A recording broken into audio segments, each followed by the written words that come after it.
50,000 people have been killed by the IDF. The number didn't faze anybody, except, of course, the families whose loved ones died. Are we so attuned to Israeli slaughter that a number of that magnitude doesn't even make the front pages? Judge, it's not Israeli slaughter. We're attuned to white people killing brown people. I mean, I'm just going to cut it down. When Madeleine Albright back in the 1990s, I think 1995, 1996, was confronted by CBS News about 500,000 Iraqi children dying because of the sanctions the United States put on, she said, it's a price we're willing to pay. Now, just imagine that, an American Secretary of State saying it's a price we're willing to pay, about 500,000 children dying directly because of our policies.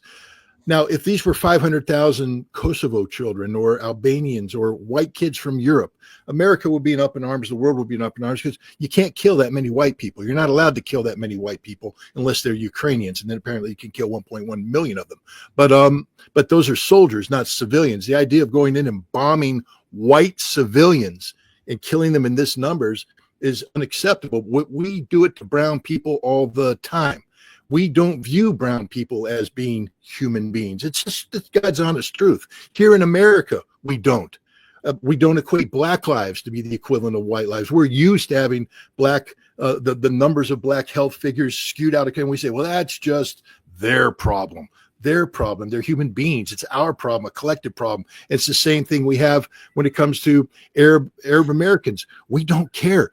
We can slaughter them by the millions, and we don't care because, my God, and I would sadly say if we ever went to war in south of the border, we have zero regard for Mexican lives or any brown lives. If you're not white, your life doesn't count. And I'm just being blunt, straight up honest. The American people can get mad at me and say I'm wrong. Look in the mirror and tell me I'm wrong. Tell me that you know deep inside your heart that a dead brown person doesn't move you like a dead white person does, because we are an inherently racist society, because we still believe in white supremacy. We still believe in the exceptionalism of being white, that somehow we are superior to others, and we're not. We have had the benefit of history. We've had the benefit of opportunity to where we do populate the upper tiers of society. But that's not because the color makes us inherently better. It's because the color has been attached to policies that have put the other people down, allowing us to rise to the top.